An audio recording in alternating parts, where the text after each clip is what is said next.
Assalamu alaikum wa rahmatullahi wa barakatuhu.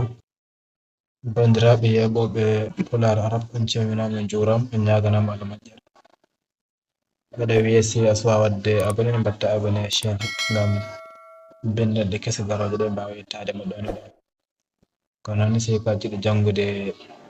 arab walla defte aɗa jokkodirta on ɗon numéro WhatsApp ɗo ñawɗon. Hande garten koye jokkol windande meɗen fate fi'il mudari lan en windal jawtun en jangin ahkamu ɗi ganduɗa ko fi'il mudari. Joni garten koye nawasibul fi'il mudari gueɗe ɗe ganduɗa ko nasboje fi'il mudari. Saabu mbiɗen fi'il mudari kañum ina wona rafu ina wona nasb ina wona jazm. ɗum waɗi o wi thumma akhadha yatakallam caggal ɗum o natani omo haala ala nawasibi e nasboji wal jawazim e jazmoji. nde windande eɗen jangge hen ko nasbata fi'il mudari e ko jazmata ɗum. muqaddiman noon omo ardini al awwala gadiɗo woni annasib على سبيل اللف والنشر المرتب. فقال وي فالنواسب أي نسبوج دي 10 كدي سب en wodi geɗe sappo ɗe ganduɗa so tawi naati e fi'il mudari nasbat fi'il mudari o wa hiya ɗen sappo ngoni an si naati e fi'il mudari nasbat walan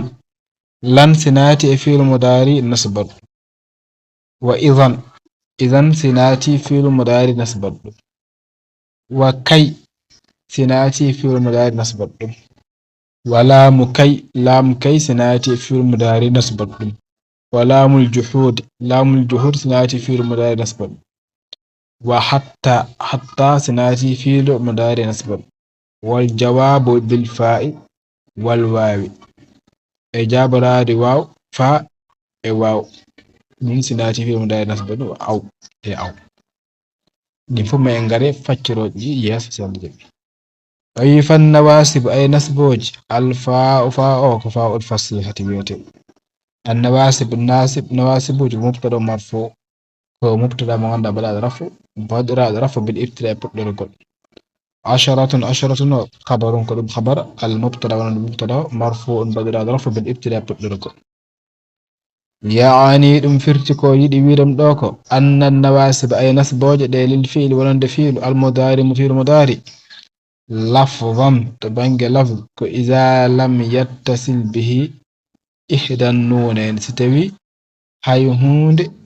معنام جوكندر معنى نونو دي قوتل نونو دي جوكندران فيل مضاري نونو دي ونونو نسبة ولا نونو توكيد أو محلا ولا نسبر محل دونك إذا اتصل به ذلك سي نون نسو جكي مهن ولا نون توكيد جكي مهن نسبر تيكو المحل أي وان هنو كو نسبت بنفسها غنا كنيم ستوي ناتي في المدار نسبت كنيو أدن في المدار نسبت أو بغيرها إن ول نون ستوي ناتي في المدار نسبت كون نون هدر وانكو هدرتيدو كو أن أي كون أنو فينيتا kanko dagne o wi'a kanko woni nasbud fi'il mudari wadi in wodi hen nay ɗi ganduɗa ɗi ko nasbata fi'il mudari directement ina wodi hen goɗɗi non ɗi ganduɗa ko indirectement nasbirta fi'il mudari o wi arba'atun hen nay tansibu bi nafsiha ko kanƴi nasbirta koye majji koye an lan idan kay wa sitta hen jeegom non ɗi liman ma dow ɗi jeegom keddiɗi ko bi ghayriha nasbirta ko ghayriha manam ko bi taqdir walla bi al mudmara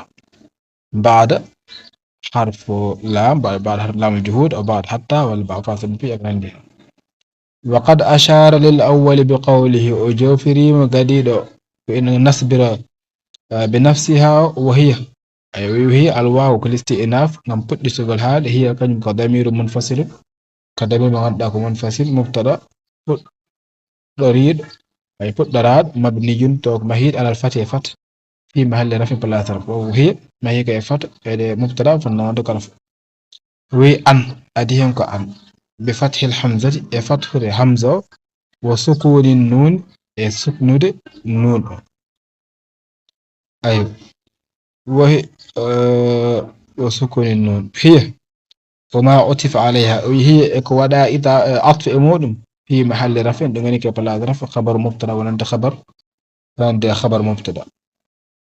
وبدأ بأن أفدري معا لكون يكسب وند أن الباب كنيون دمل يمم دمانغ مانام كنيون بني لسلي نسبوجي كنيون أردي وهي أنا تنسب إن نسب المضارع في المضارع لفظا بين لفظ والماضي والأمر محلا إن نسب في المضارع نسب تدم كلفظ فتحه فين والماضي والأمر محلا إن نسب كلمة ماضي أمر محل وأدف أم إن نسب في المضارع إن نسب في الماضي إن نسب في الأمر نسبرت في المضارع كلفظ نسبرت من ماضي أمر سو إمبير ماضي أمر كل مبني قدرون كنت نسبر نسبرت محل أي محلا مثال ذلك المضارع يعجبني أن تقوم ينغري مثال مضارع من يعجبني أن تقوم إن ولم ندنغوب ندار صدا أي إن يعجبني أن تقوم إن ولم إن يعدم ندار صدا وإعرابه سلبردم إعراب بيتاك يعجبك فعل مضارع كو فعل مضارع من مرفوع بدل رفع هلك أدني مودة رفع لتجرده كسبابني بولد دم من الناسب والجازم على كنسبت على كجزمت أدني ودة رفع كنسبت ناتانيهم كجزمت ناتانيهم وأدنم وندكره وعلامة رفعه ما لرفع كالضمة الظاهر كضمة بين في آخر سكتة والنون نون قند يعجبني أو أنني كل الوقاية والياء ياء نون كمفعول مبني من الضمير على السكون في محل نصب إلى غير مفعول فنمك بكنسبته وأن أو كحرف مصدري ونصب حرف مصدري من داكو نصب تقوم كفعل مضارع منصوب كن كفعل مضارع من نصب نصب بأن أدنم نصب أن تقوم أي فعل مضارع ونغنر فعل مضارع تقوم جون هل كتاك بيدن تقوم ان بياني تقوم كسبب نات غول ان او فيلو ان تقوم سبب بيدن ان كو نسبت فعل مضارع تي ناتي فعل مضارع دو ادنت دم مسيره نون وعلامة نسبه ما لنسبه كالفتحة الظاهرة كفتحة بينجر والفاعل دو فاعل كمستتر كتودير وجوبا بدغول تقديره درس دونك ان يعجبني أنت أن تقوم ولا أن تقوم أنت ومثال الماضي إن بين في أن إن نسب مضارع إن كالي كوين أن تقوم جون غارن مثال دو فعل دون أن نسبة في الماضي ويعجبني أن قام زيد إن ولمي زيد أميم وإعرابه يعجب كما تقدم إن كان بعيد إعراب يعجبني في المضارع مرفوع بالضمة لتجرده من الناس والجازم كنا قد النون للوقاية مفعول به مبني على السكون في محل نصب أي كما تقدم وأن أو كحرف مصدري ونصب كحرف من مصدري كالنصب وقام كفعل ماض قام كفعل ماضي مبني على الفتح ومهيد كفتح كنا في محل نصب كبلاس نصب بأن أيضا نسبتا كو أن كونون كو محل وزيد زيد كنيم فاعل كون فاعل وأن أن وما بعدها يكون تاغال كو فوف في المثالين يرو جدي في تأويل مصدر فاعل كاد فدي ngoni kay ta'wil masdar nganda fa'il ko tawlade يعجب والتقدير هدر سيدون كو يعجبني قيامك وقيام زيد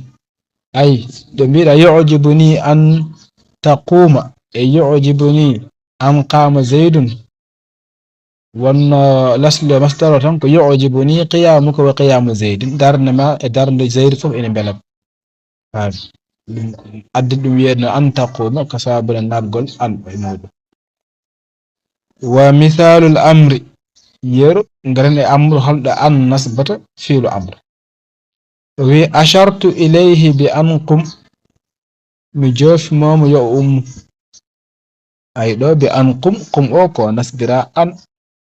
kono wa i'rabu mbiyata ko ashartu ko fi'lun wa fa'il ila o ko harfu jarrin kanko harfu jar wal ha o ko damiru mabniyun ko damir mo ganduɗa ko mahiɗo alal kasri kasra fi mahalli jarrin e place jar ay bi ila ɓe jarrira ko ila ay ila li annahu sabu kanko ko ismun mabniyun ko inde nde ganduɗa ko ismu ganduɗa ko mahid la yazharu fihi i'rab fencaw wal ba'u noon ko harfu jar ba'u ko harfu jar wa an ko harfu masdariyin wa nasbi holno kaldirnoɗen nane wa qum fi'lu amrin qum kañum ko fi'lu amri mo ganduɗa mabniyun ala sukun mahid e sukun e mbiyano fi'lu amri fo mahado e sukun walla maho e hasfu harfu ɗalla aywa mabniyun ala sukun fi mahalli nasbin place nasb wal fa'ilu ko mustatirun wujuban taqdiruhu anta hodirto ɗon ko an wa an wa ma ba'daha an noon e ko woni caggal mum ko fof fi ta'wili masdarin majrurin bil ba kañ fof ɗum woni koye ta'wil masdar mo ganduɗa jarriraɗo ba wa taqdir hodirto ɗon ko ashartu ilayhi bil qiyami mi joofimam wonde yo ummu ay ɗo a nandani hen an mbiya ashartu ilayhi bil qiyam sa nani hen an noon mbiya ashartu ilayhi bi anqum wa summiyat masdariyatan addinimo noon innirede masdariya ko li sabkiha bil masdari kama alif sabuni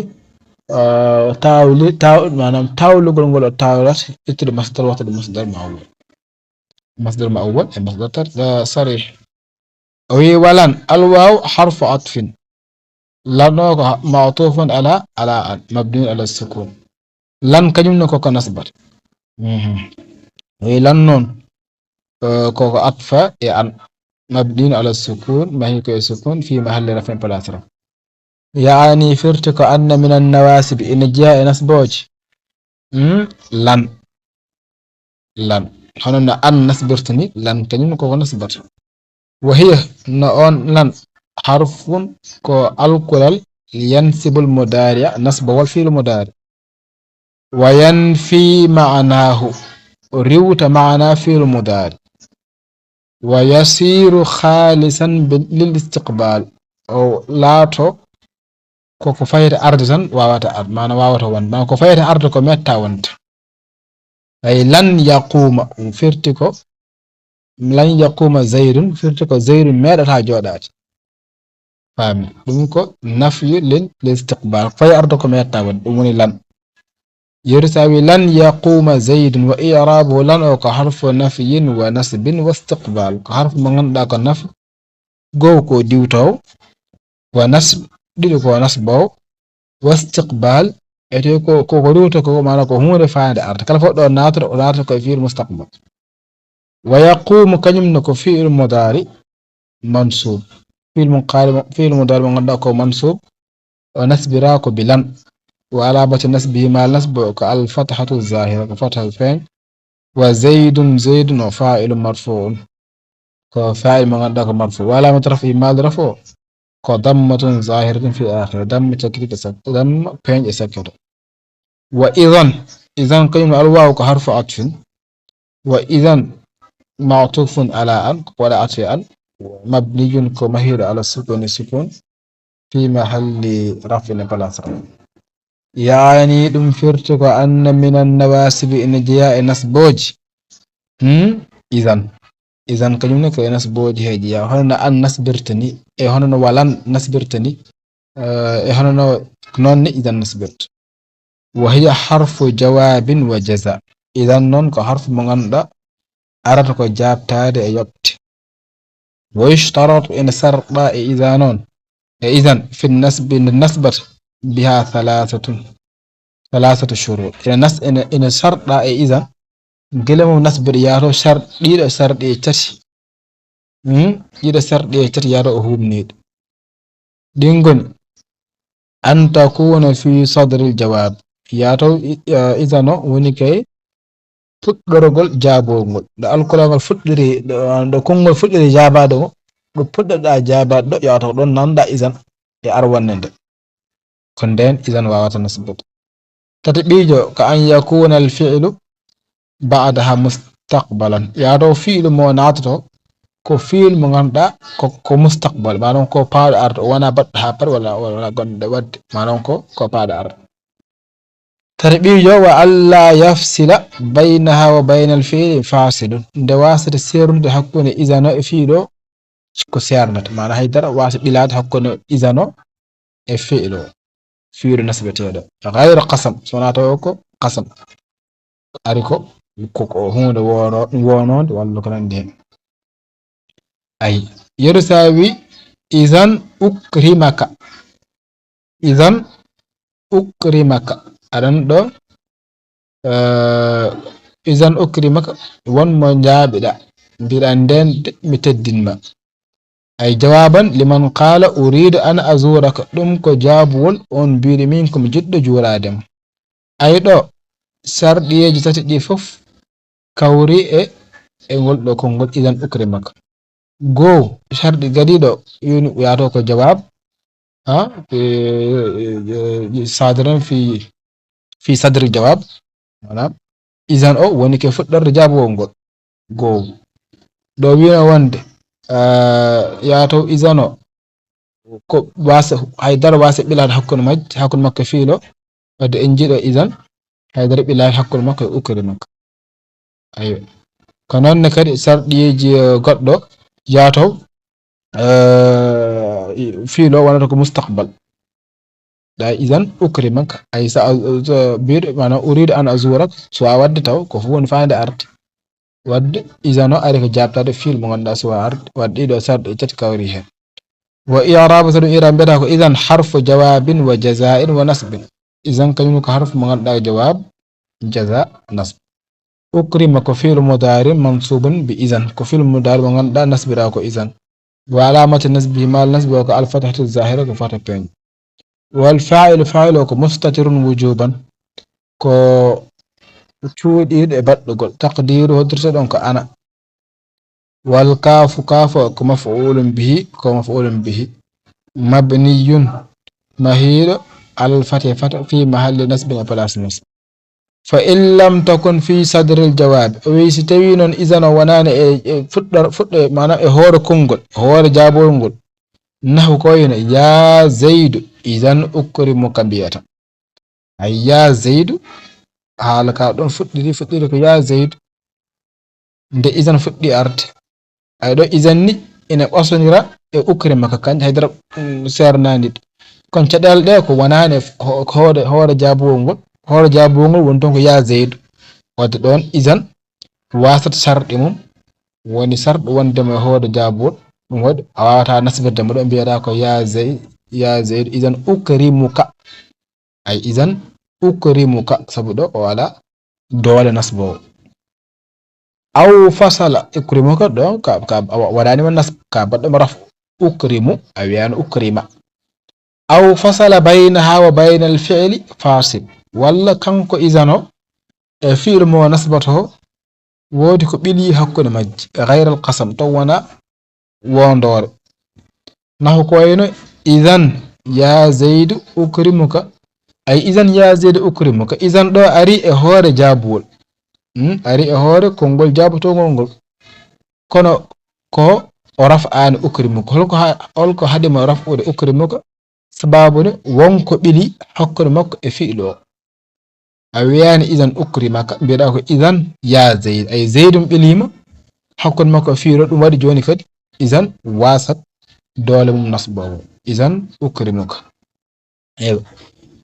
aw kana al fi'lu ghayra mustaqbali walla fiilo waso wonde fiil mo ganduɗa mustaqbal faal arde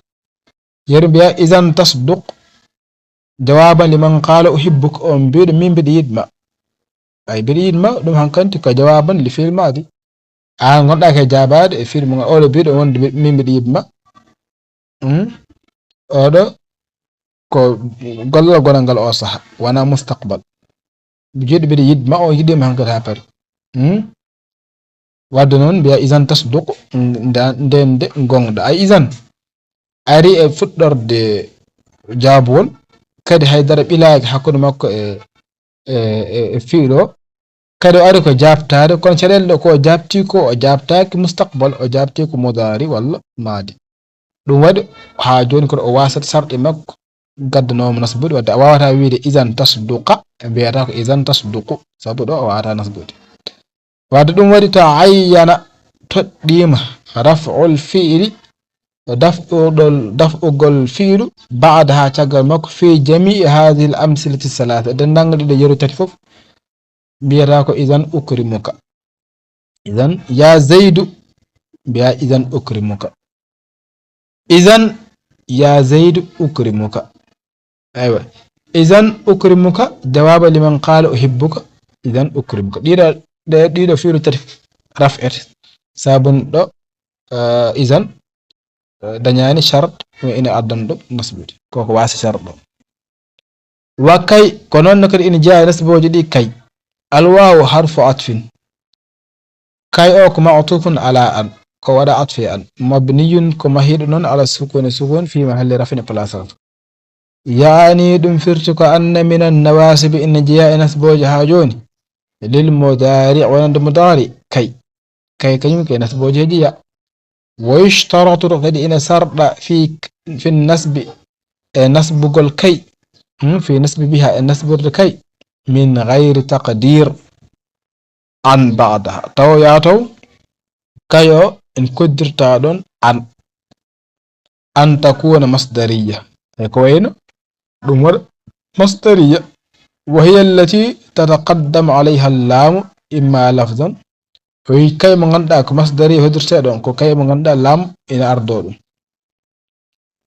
فتي كلفظ كوين لكي لا تأسوا أي لام أفين جدا لكي لا تأسوا كنون نكر وإيرابه بيراك اللام لام كي لام قندون كلام كي وكي حرف مصدري ونسب كي حرف مصدري ونسب ولا لا أكنم كنافية أيوة وتأسوا فعل مضارع منصوب بكي كن وعلامة نسبه كحذف النون أيوة والواو فاعل مبني على السكون في محل رفع وإما تقديرا أيوة ياتو لامو تقدير ونطلع نحو كوين كي تقر عينها أي كي تقر عينها إذا قدرت اللام قبل كي وإعرابه سرودم إعراب براكو كي حرف مصدري ونسب وتقر في المضارع مبني بكي وعلامة النسب مع النسب وكفتحة ظاهر في آخر فتحة كتير سكت فتحة بين سكت وعين فاعل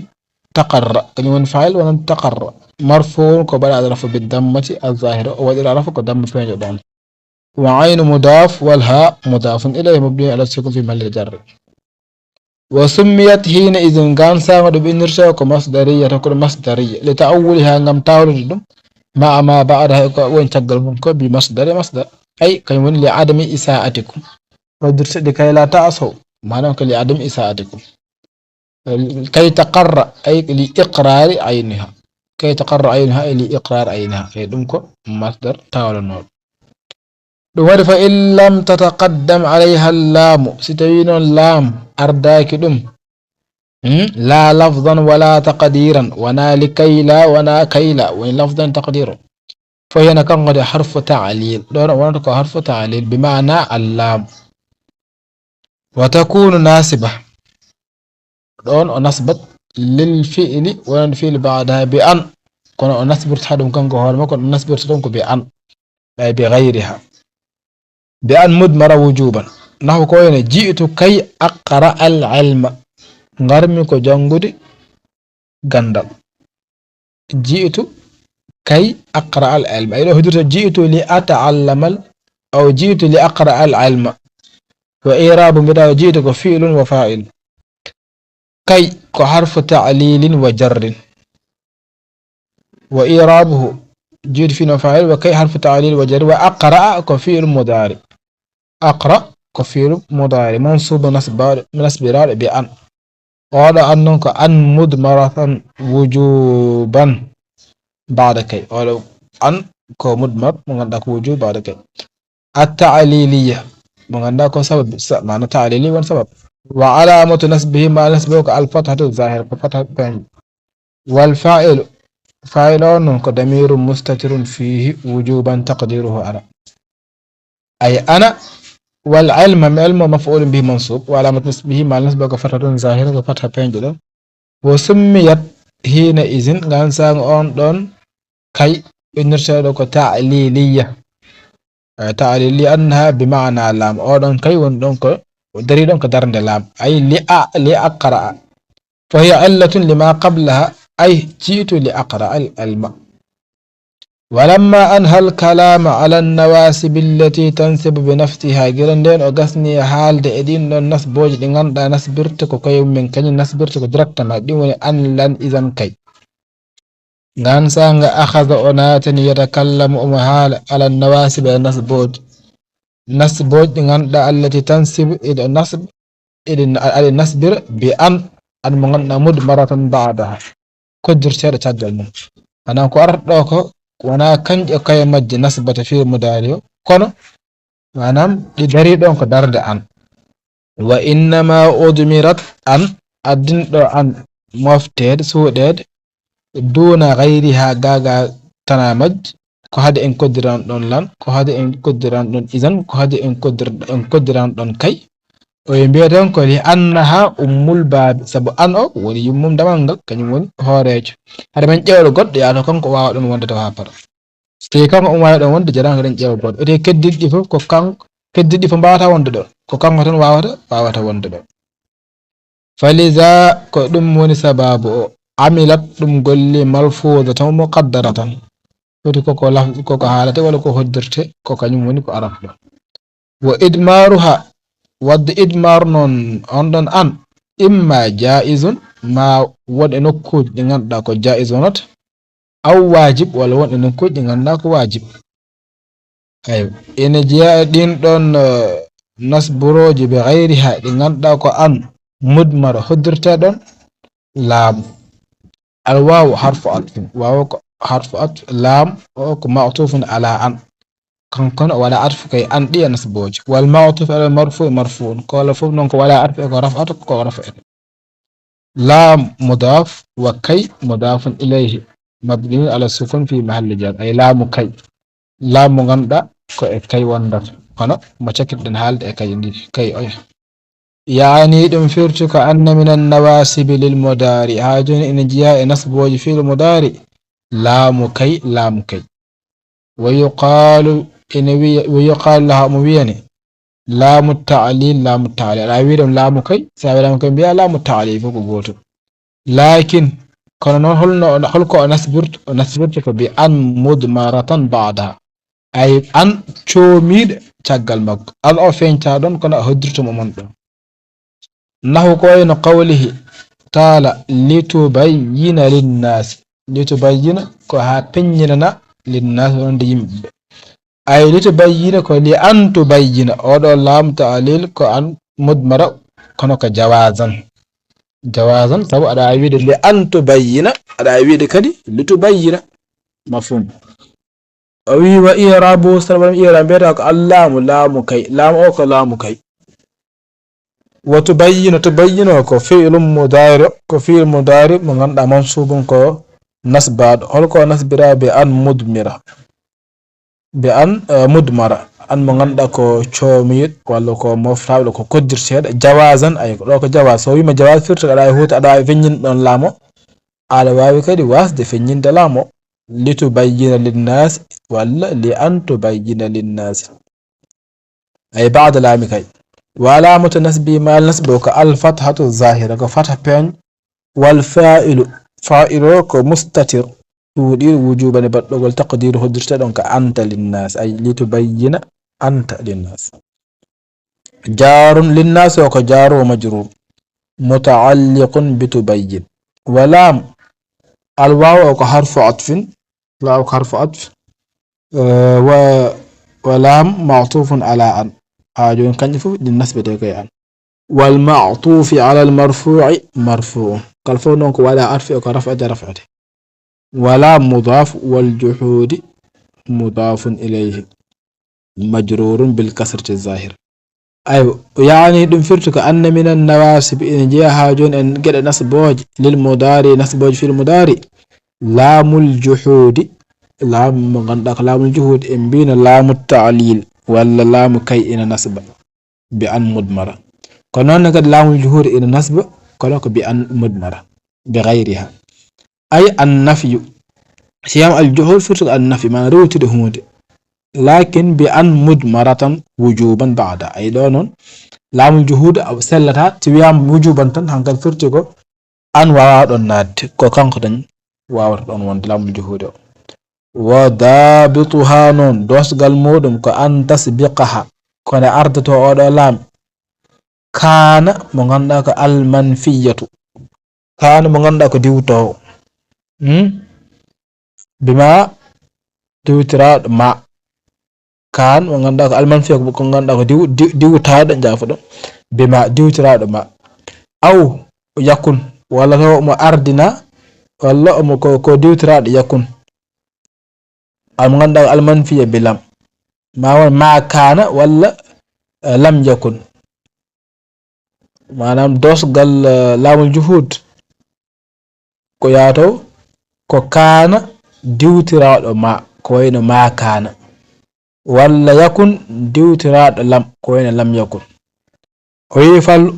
fal ula gadiɗo misal gadiɗo ko wayno qawluhu وما كان الله ليعذبهم وأنت فيهم أي وما كان الله ليعذبهم وأنت فيهم ليعذبهم أولا كلام الجحود ليعذبهم كان دم أدم نسبد ليعذب جون هلك وادم لام الجهود ودم لام الجهود أرديمك ما كان وما كان الله ليعذبهم وأنت فيهم الله وانا إن لابتب على وانا يندرمب فاهمي دون أولا لام بيت لام الجهود لام يعذب في المداري منصوب بأن مدمرة وجوبا بعد لام الجهود وإعرابه سلبا إعراب بيرا ما نافية كان كفيل ماد ناقص في ماد مغدق ناقص يرفع الاسم وينسب الخبر مغنى رفع الاسم نصب خبر الله كان وني اسمها اسم كان مرفوع بالضمة مسبر الضم الظاهر بين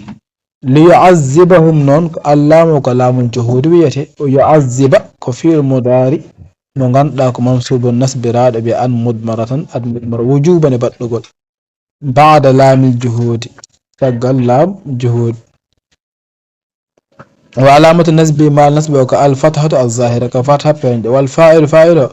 ko damirun mustatirun jawazan taqdiruhu huwa fadirte ɗon ko ya'udu ala allahi urtitoke ya allah subhanahu wa ta'ala wal ha'u maf'ulun bihi ko maf'ulun bihi mabni ala dhamm mahila dam fi mahali nasb place not wal mim wa non ko alamatul jam ko mala jam mala dental wal jumlatu non min al fi'l wal fa'il kanji fo ko fi mahalli nasb khabaru kana digoni kay place nasb khabar mo ganda ko kana wa thaniyatu nahwa mana misal garido dimmijo nahwa ko wayno lam yakunillahu liyaghfira lahum ay lam yakunillahu liyaghfira lahum liyaghfira ko tagibiran liyaghfira lam oɗo ko laamul juhudi holko waɗi mi laamul juhud sababun ina ardima lam yakun ardimamam wadde oɗo li yaghfira ko laamu al juhud wadde yaghfira ko fi'lu mudari mo nasbiraɗo an mudmara caggal laamul juhud wujuban wa i'rabuhu taradu i'rab biyata ko lam ko harfu nafyin wa jazmin wa qalbin wa yakun fi'lun mudari'un naqis yarfa'u al isma ganda ina rafa isma wa yansibu al khabar nasb khabar وهو نكانك مجزوم بلم كو جزم راد لم ولا مد جزمه ما الجزم كالسكون وحرك نون ولا ما حركة وما سلام بالكسر كسر للتخلص نم سيرتود من التقاء ساكنين تكنا جد باسرين تود الله كو اسم يكون وهو مرفوع وعلامة رفعه ماذا فوق الضمة الظاهرة ضم فعل ليغفر اللام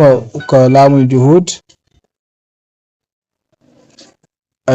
لام الجهود ويغفر كفيل مضارع منصوب بأن فعل مضارع من نسب راك أن مدمرة مدمرة وجوبا بعد لام الجهود تقل لام الجهود وعلامة النسب ما نسب الفتحة الظاهرة كفتح من بين والفاعل فاعله كضمير مستتر جواز ضمير من مستتر تقديره هو ترسلك ويعود على الله والجملة كلمة الفعل والفاعل في محل نسب خبر ليكن ولهم جار مجرور متعلق بيا غفير والميم علامة الجمع كجمع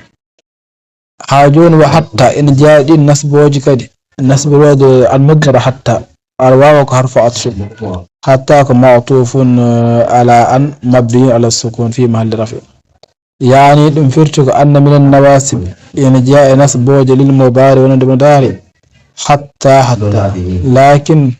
كان بأن مدمرة دوكو بأن مدمرة وجوبا بعدها تقم والشرط إن سر لك في النسب بها نسب حتى أن تكون جارة بمعنى إلى يا توكو جرو ودريدون كدرند إلى أو بمعنى لام تعليل ولا يا تو ودريدون كدرند تعليل لام تعليل فالأولى مثال قبل نحو قوله تعالى حتى يرجع إلينا موسى أيضاك بمعنى إلى حتى يرجع إلينا موسى أي إلى أن يرجع إلينا موسى أي حتى أولا كيرجع في المداري يرجع ولا في المداري من عند ناس براك حتى بأن مدمر ويراب حتى حرف غاية وجر كحرف من عند غاية معناه ها كسر جند من قوم تأخذه موسى على حتى يرجع إلينا موسى وجر كذلك وجر بمعنى إلى الدليل مدارن إلى ويرجع في المداري منصوب بأن مدمر وجوبا بعد حتى وعلامة النسب ما نسبه الفتحة الظاهرة كفتحة من فين إلينا وإلى حرف جر نها وكضمير مبني على السكون في محل جر بإلى وموسى وكن كفاعل يرجع كان يقول يرجع قل مرفوع كوكو بعد رفع وعلامة رفع ما رفع وكضمة مقدرة على الألف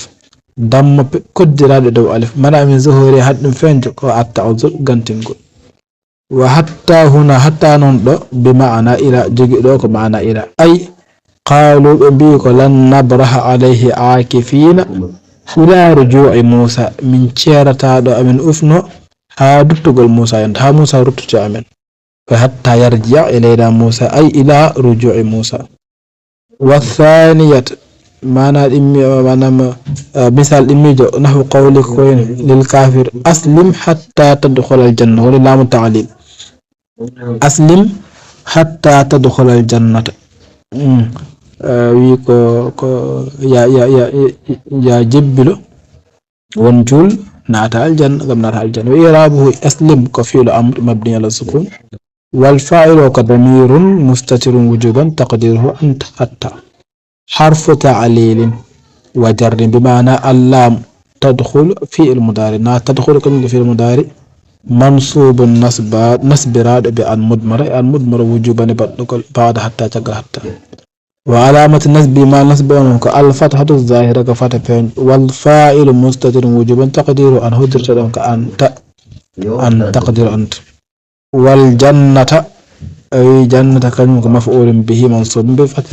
بالفتحة الظاهرة والجواب بالفاء الجواب الواو حرف عطف الجواب معطوف على أن والمعطوف على المرفوع مرفوع بالفاء نونك جار ومجرور جار مجرور وعلامة جر ما الجر الكسرة كسر الظاهر بين والواو الواو حرف عطف الواو معطوف على الفاء كوبل الأفيفا والمعطوف على المجرور مجرور وعلامة جر الكسر الظاهر وهو في العبارة قلب ويعود عبارة إنهن قلب معنى بقل قل حالك والأصل هناك والفاء والواو في الجواب أي في الجواب كم أرجنك الجواب بالواو بعد الواو أو فاء يعني دمفرتك أن من النواسب هاجون إن جاء نسبوج للمضارع ونفي المضارع الفاء كفاء والواو إواء توك الواقعتين jolɗi garɗi jolɗi walla garɗi fil jawabi e jaabade lakin be an mudmara wujuban waaw ina nasba faaw ina nasba ko nasbirta jaato ɗi ngari ko jaabtaadi kono noon nasbirta ko bi an mudmara wujuban wal muradu bil fa'i ko muyaɗon fa ko al fa'u al mufidatu lis sababiyya ko fa mo ganduɗa naftata ko sababingol wa bil waawo kadi al mufidatu lil ma'iyya muyaɗo e ba ko waaw mo ganduɗa naftata ko ma'iyya wandinade wal muradu no wal biya al musahaba biya waaw al ma'iyya wal waaw al musahaba wal muradu bil jawab muyaɗo e jawab ko al jawab ba'da wahidin min at tis'ati manam ko jabtade caggal gotel e ɗiɗo jeenayi yaaro ɗiɗo jeenayi fa o walla waawa ko gotel ɗiɗo jeenayi arɗo jabtade allati jama'aha ba'dun fi qawli woni wobbe ɗum jimol ɗen ɗon geɗe jeenayi ɗum wi ko mur wad'u wanha wasal wa'rid li haddihim tamanna warju kadhaka an-nafyu qad kamula o wi jaato fa on walla waawa on ɗi ari ko jabta caggal mur ay caggal amru wad'u walla caggal du'a wanha walla caggal nahyu wasal walla caggal su'al wa'rid walla caggal ard li haddihim walla caggal tahdid tamanna walla caggal tamanni warja walla caggal tarajji kazaka hon non kadi an nafyi diwtugol caggal nafyi qad kamula timmi ay mur woni gow o wini ma ko jeenayi wad'u woni ɗiɗi wanha woni tati wasal woni nayi wa'rid woni ardo woni joyi li haddihim woni tahdid woni jeegom tamanna woni tamanni o jortade jeeɗiɗi warju tamanna woni woɗede ayo warju woni jortade kazaka hono noon ko an nafyu woni jeenayi nafyu o aywa ɗiɗo ɗo katten sen ngari e timmitinde nawasibuji naaten kadi e jasimo inchallah aywa ɗum woni hande windande meɗen kala fof mo sawa wadde abonné chaîne wadde ndagal batta sa yi kadi vidéo waɗi fayida aɗa wawi neldude ɗum bandiraɓe ma walla kala mo jiiɗa ene wawi naftorade hen kono so tawi ko jiɗɗo janngude arɓere walla defte aɗa wawi jokkodirde ono numéro whatsapp o ñawɗon ngol ngaran e jokkol puɗɗorɗen mur wad'u wanha wasal wa'rid li haddihim tamanna warju kadhaka an-nafyu qad kamula